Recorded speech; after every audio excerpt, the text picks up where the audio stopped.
नमस्कार दोस्तों, स्वागत है आपका एक नई कहानी में। और यह कहानी बहुत ही इंटरेस्टिंग होने वाली है, तो इस कहानी को पूरा अंत तक जरूर सुनें।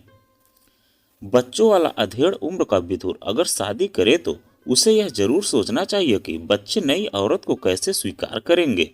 शंकर ने यही गलती की, जिसकी वजह से माँ की मौत के बाद अनीता ही कंचन का सबसे बड़ा सहारा थी। कंचन को क्या करना है यह अनीता ही तय करती थी। यह वही तय करती थी कि कंचन को क्या पहनना है, किसके साथ खेलना है और कब सोना है। दोनों की उम्र में 11 साल का अंतर था। माँ की मौत के बाद अनीता ने माँ की तरह कंचन को ही नहीं संभाला, बल्कि घर की पूरी जिम्मेदारी वही संभालती थी। अनीता तो रवि का भी उसी तरह ख्याल रखती थी, पर रवि उम्र में मात्र उससे 2 साल छोटा था। इसलिए वह अनीता को अभिभावक के रूप में स्वीकार करने को तैयार नहीं था। तमाम बातों में उन दोनों में मतभेद रहता था। कई बार तो उनका झगड़ा मौखिक न रहकर हिंसक हो उठता था। तब अंगूठा चूसने की आदत छोड़ चुकी कंचन तुरंत अंगूठा मुंह में डाल लेती। कोने में खड़ी होकर वह देखती कि भाई और बहन में कौन जीतता है। कुछ भी हो, तीनों भाई बहनों में पटती खूब थी। बड़ों की दुनिया से अलग रह सके, उन्होंने अपने आसपास इस तरह की एक दीवार खड़ी कर ली थी, जहां निश्चित रूप से अनीता का राज चलता था। रवि कभी कभार विरोध करता तो मात्र अपना अस्तित्व भर जाहिर करने के लिए। कंचन की कोई ऐसी इच्छा नहीं होती थी। वह बड़ी बहन के संरक्षण में एक तरह का सुख और सुरक्षा की भावना का अनुभव करती थी। वह सुंदर थी, इसलिए अनीता को बहुत प्यार करती थी। यह बात वह भी कह देती थी। कंचन की अपनी कोई इच्छा अनिच्छा होगी, अनीता को कभी इस बात का ख्याल नहीं आया। अगर शंकर को दूसरी शादी न करनी होती तो घर में सब कुछ इसी तरह चलता रहता। घर में दादी माँ यानी शंकर की माँ थी, इसलिए बच्चों को माँ की कमी उतनी नहीं खल रही थी। पर घर के संचालन के लिए या बच्चों की देखभाल के लिए शंकर का दूसरी शादी करना जरूरी नहीं रह गया था। इसके बावजूद उसने घर में बिना किसी को बताए दूसरी शादी कर ली। अचानक एक दिन शाम को एक महिला के साथ घर आकर उसने कहा, यह तुम लोगों की नई मम्मी है। उस महिला को देखकर बच्चे स्तब्ध रह गए। वे कुछ कहते या नई परिस्थिति को समझ पाते उससे पहले ही शंकर ने माँ की ओर इशारा करके कहा, कमला यह मेरी माँ है। बूढ़ी माँ ने सिर झुकाकर पैर छू रही कमला के सिर पर हाथ तो रखा, पर वह कहे बिना नहीं रह सकी। उन्होंने कहा, बेटा इस तरह अचानक कभी सास तंग नहीं ली। चर्चा की होती तो 2-4 सगे संबंधी बुला लेती। बेकार का झंझट करने की क्या जरूरत है माँ, शंकर ने लापरवाही से कहा। फिर भी कम से कम मुझसे से तो बताना चाहिए था। क्या फर्क पड़ता है, शंकर ने उसी तरह लापरवाही से कहा। नोटिस तो पहले ही दे दी थी, आज दोपहर को दस्तखत कर दिए। कमला का यहाँ कोई सगा संबंधी नहीं है, एक भाई है, वह विदेश में रहता है। रात को फोन करके बता देंगे। बेटा अनीता मम्मी को अपना घर तो दिखाओ। उस समय क्या करना चाहिए यह अनीता तुरंत तय नहीं कर सकी, इसलिए उस समय शंकर की जीत हुई। घर में जैसे कुछ खास न हुआ हो। अखबार लेकर सोफे पर बैठते हुए उसने माँ से पूछा, माँ किसी का फोन या डाक वाक तो नहीं आया? कोई मिलने जुलने वाला तो नहीं आया? कमला जरा भी नर्वस नहीं थी। शंकर ने जब उससे कहा कि हमारी शादी हम दोनों का व्यक्तिगत मामला है, इससे किसी को कोई कुछ लेना देना नहीं है, तब कमला उसकी निडरता पर आश्चर्यचकित हुई थी। उसने शंकर से शादी करने के लिए तुरंत हामी भर दी थी। वैसे भी शंकर ने उससे कुछ नहीं छिपाया था। उसने पहले ही अपने बच्चे और माँ के बारे में बता दिया था, पर इस तरह बिना किसी तैयारी के नए घर में नए लोगों के बीच। चलो, अनीता ने बेरुखी से कहा। कमला उसके साथ चल पड़ी। उसे पता था कि विदुर के साथ शादी करने पर रिसेप्शन या हनीमून पर नहीं जाया जाता, पर घर में तो स्वागत होगा ही, जबकि वहां ऐसा कुछ भी नहीं था। शंकर निश्चिंत होकर अखबार पढ़ने लगा था। यही वह 16-17 साल की लड़की घर की मालकिन की तरह एक अनचाहे मेहमान को घर दिखा रही थी। घर के सबसे कठिन ठीक ठाक कमरे में पहुंचकर अनीता ने कहा, यह पापा का कमरा है, यहाँ थोड़ा बैठ जाऊं। कमला ने कहा। आप जानो आपका सामान कहाँ है? अनीता ने पूछा। बाद में ले आऊंगी, अभी तो ऐसे ही। खैर आप जानो, ये कहकर अनीता चली गई। पूरा घर अंधकार से घिर गया तो अनीता ने फुसफुसाते हुए कहा, रवि तू जाग रहा है? हाँ, रवि ने कहा। दीदी अब हमें क्या करना चाहिए? हमें भाग जाना चाहिए। अनीता ने कहा, कहाँ? पर कंचन तो अभी बहुत छोटी है, यह बेचारी तो कुछ समझी भी नहीं। सब समझ रही हूँ, कंचन ने धीरे से कहा। अरे तू जाग गई? हैरानी से अनीता ने पूछा। मैं अभी सोई ही कहाँ थी, कंचन ने कहा और उठकर अनीता के पास आ गई। अनीता उसकी पीठ पर हाथ फेरने लगी। हाथ फेरते हुए अनजाने में उसकी आंखों में आंसू आ गए। भर्राई आवाज में उसने कहा, कंचन तू मेरी प्यारी बहन है ना? हाँ क्यों? देख वह जो आई है ना, उसे मम्मी नहीं कहना, उससे बात भी नहीं करनी, यही नहीं उसकी ओर देखना भी नहीं है। अनीता ने कहा, क्यों दीदी? कंचन ने पूछा। वह अपनी मम्मी थोड़ी ही है, वह कोई अच्छी औरत नहीं है, वह हम सभी को धोखा देकर अपने घर में घुस आई है। तो चलो उसे मारकर घर से भगा देते हैं, रवि ने कहा। रवि तुझे अक्ल है या नहीं? अगर हम उसे मारेंगे तो पापा हमसे बात नहीं करेंगे। भले न करे बात, पर हम उसे मारेंगे। ऐसा नहीं कहते रवि, पापा उसे ब्याह कर लाए हैं। तो फिर क्या करें? रवि ने कहा। मुझे वह जरा भी अच्छी नहीं लगती। मुझे भी। और कंचन तुझे? मुझे भी अच्छी नहीं लगती, कंचन ने कहा। बस तो फिर हम सब उससे बात नहीं करेंगे। पापा कहेंगे तब भी नहीं? रवि और कंचन ने एक साथ पूछा। हाँ, तब भी बात नहीं करेंगे। उसे देखकर हंसना भी नहीं है, न उसे कुछ देना है, उससे कुछ मांगना भी नहीं है, यही नहीं उसकी ओर देखना भी नहीं है। समझ गए ना? हाँ समझ गए, रवि और कंचन ने एक साथ कहा। पर दादी माँ कहेंगे कि उसे बुलाओ तो तब देखा जाएगा। दोनों ध्यान रखना, हमें उससे बिल्कुल बात नहीं करनी है। पापा इसे क्यों ले आए? मासूम कंचन ने पूछा। पता नहीं, अनीता ने लापरवाही से कहा।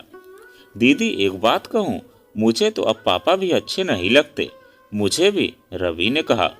रवि ने यह बात कही जरूर, पर उसे पापा अच्छे लगते थे। वह उससे बहुत प्यार करते थे, उसकी हर इच्छा पूरी करते थे। पर दोनों बहनें कह रही थी, इसलिए उसने भी कह दिया। इतना ही नहीं, उसने आगे भी कहा, दीदी अब यहाँ रहने का मन नहीं होता, फिर भी रहना तो पड़ेगा ही। अच्छा चलो अब सो जाओ। मैं तुम्हारे पास सो जाऊं दीदी? कंचन ने पूछा। पैर तो नहीं मारेगी? नहीं मारूंगी, कहकर वह अनीता का हाथ पकड़कर क्षण भर में सो गई। अनीता को कंचन का इस तरह सो जाना अच्छा नहीं लगा। घर में इतनी बड़ी घटना घटी है, फिर भी यह इस तरह निश्चिंत होकर सो गई। कुछ भी हो, 16-17 साल की एक लड़की पूरी रात तो जाग नहीं सकती थी। वह भी थोड़ी देर में सो गई। सुबह वह सोकर उठी तो पिछले दिन का सब कुछ याद आ गया। उसने कंचन को जगाया। कल रात जैसा कहा था वैसा ही करना, उससे बात नहीं करना ना? कंचन ने कहा। किससे? अरे वही जिसे पापा ले आए हैं। नहीं मम्मी। भूल गई क्या? दीदी उसका नाम क्या है? कमला। पर हमें उसके नाम का क्या करना है? हमें उससे बात नहीं करनी है, बस याद रहेगा ना? अनीता ने कहा। अरे हाँ, हंसना भी नहीं है, ठीक है। इसके बाद अनीता ने रवि को भी समझा दिया कि नई मम्मी से बात नहीं करेगा, जबकि वह समझदार था और खुद भी उससे चिढ़ा हुआ था। इसलिए तय था कि वह भी कमला से बात नहीं करेगा। विघ्न आया दादी की ओर से। चाय नाश्ते के समय वह बच्चों का व्यवहार देखकर सब समझ गई। अकेले पड़ने पर वह अनीता से कहने लगी, बेटा अब तो वह घर आ ही गई है, उसके प्रति अगर इस तरह की बात सोचोगी तो कैसे चलेगा? शंकर को पता चलेगा तो वह चिढ़ जाएगा। कोई बात नहीं दादी, पीछे खड़े रवि ने कहा। बेटा तू तो समझदार है, आखिर बात करने में क्या चाहता है? दादी की इस बात का जवाब देने के बजाय अनीता ने पूछा। दादी आपको पता था कि पापा शादी करके नई पत्नी ला रहे हैं? नहीं, जब बताया ही नहीं तो कैसे पता चलता? इस तरह शादी करके नई पत्नी लाना आपको अच्छा लगा? अच्छा तो नहीं लगा, पर कर ही क्या सकते हैं, वह उसे शादी करके लाए हैं, इसलिए अब साथ रहना ही होगा। तुम सब बचपना कर सकते हो, पर मुझे तो बातचीत करनी ही होगी, दादी ने समझाया। क्यों? अनीता ने पूछा। बेटा, इस तरह घर परिवार नहीं चलता। पर दादी, हम लोग तो उससे बात नहीं करेंगे। अनीता, तू बड़ी है, जरा सोच, इस बात का पता शंकर को चलेगा तो उसे बहुत दुख नहीं होगा, दादी ने समझाया। इसमें हम क्या करें? पापा ने हम सब के बारे में सोचा क्या? दादी, वह मुझे बिल्कुल अच्छी नहीं लगती, हम उससे बिल्कुल बात नहीं करेंगे। पापा कहेंगे तब भी नहीं, अनीता ने कहा। उसकी इस बात में रवि ने भी हाँ में हाँ मिलाई। बेटा, तू बड़ी हो गई है और समझदार भी, तो क्या हुआ, बिल्कुल नहीं करेगी बात, दादी ने फिर पूछा। इसी के साथ वहां खड़ी कंचन से भी पूछा, तू भी बात नहीं करेगी कंचन? कंचन घबरा गई। उसे प्यारी बच्ची होना अच्छा लगता था। अब तक उसे यही सिखाया गया था कि जो बड़े कहें वही करना है। अनीता ने तो मना किया था, अब क्या किया जाए? वह अंगूठा मुंह में डालना चाहती थी, तभी उसे याद आ गया कि वह क्या जवाब दे। उसने झट से कहा, दीदी कहेंगी तो बात करूंगी।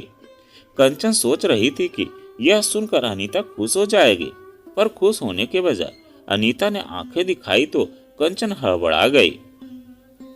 उस हड़बड़ाहट में उसे रात की बात याद आ गई। उसने कहा, बात की छोड़ो, हंसना भी मना है, अगर कुछ कह देती हैं तो लेना भी नहीं है। वह मुझे ही नहीं, रवि भैया को भी अच्छी नहीं लगती, और अनीता दीदी को भी नहीं, है ना रवि भैया? हाँ दादी माँ, हम लोग उससे बात नहीं करेंगे, रवि ने कहा। जैसी तुम लोगों की इच्छा, तुम लोग जानो और शंकर जाने। पर जैसा सोचा था वैसा हुआ नहीं। बच्चों के मन में क्या है, इस बात से अनजान शंकर ऑफिस चले गए।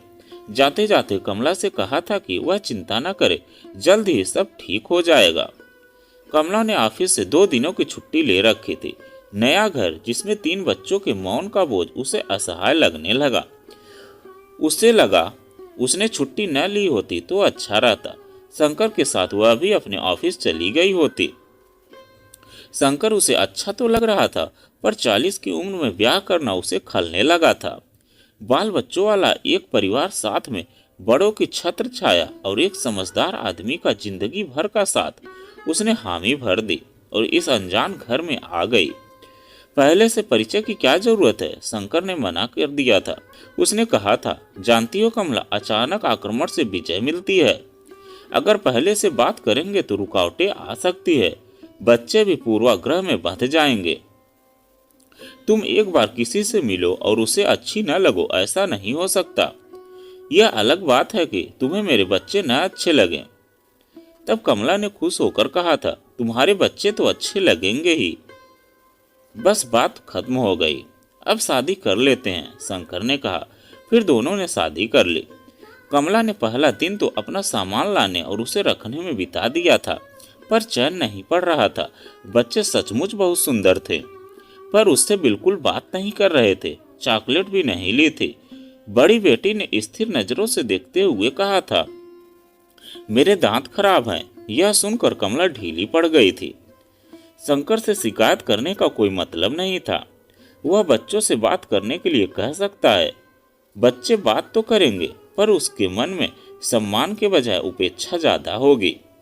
ऐसे में कुछ दिनों इंतजार कर लेना ज्यादा ठीक रहेगा। पर बाद में भी ऐसा ही रहा तो घर छोड़कर चली जाएगी। रोजाना कितने तलाक होते हैं, एक और सही। शंकर अपनी बूढ़ी माँ और बच्चों को छोड़कर उसके साथ तो रहने नहीं जा सकता। आखिर उसका भी तो कुछ फर्ज बनता है। ऐसा करना उसके लिए उचित भी नहीं होगा। पर उसका क्या कि वह क्या करे, उसकी समझ में नहीं आ रहा था। वह बच्चों के लिए ही तो आई थी। अब बच्चे ही उसके नहीं हो रहे तो यहाँ वह कैसे रह पाएगी। दूसरा दिन किस्से कहानियों की किताबें पढ़कर काटा। माँ जी से थोड़ी बातचीत हुई, पर बच्चे ने तो उसकी ओर देखा तक नहीं। फिर भी उसे लगा सब ठीक हो जाएगा, पर ठीक हुआ नहीं। पूरे दिन कमला को यही लगता रहा कि उसने बहुत बड़ी गलती कर डाली है, ऐसी गलती जो अब सुधर नहीं सकती। इस एक गलती को सुधारने में दूसरी कई गलतियां हो सकती हैं। दूसरी ओर बच्चे अपनी जिद पर अड़े थे। जैसे जैसे दिन बीतते गए, कमला का मन बैठने लगा। अब तो उसने बच्चों को मनाने की निरर्थक चेष्टा भी छोड़ दी थी। उसे लगने लगा कि कुछ दिनों के लिए वह भाई के पास चली जाए, पर वहां जाने से क्या होगा, अब रहना तो यहीं है। कहने को सब ठीक है, पर देखा तो बच्चों की वजह से कुछ भी ठीक नहीं है। फिर भी इस आस में दिन भी बीत रहे थे, कभी न कभी तो सब ठीक ही हो जाएगा। उस दिन शाम को शंकर को देर से आना था।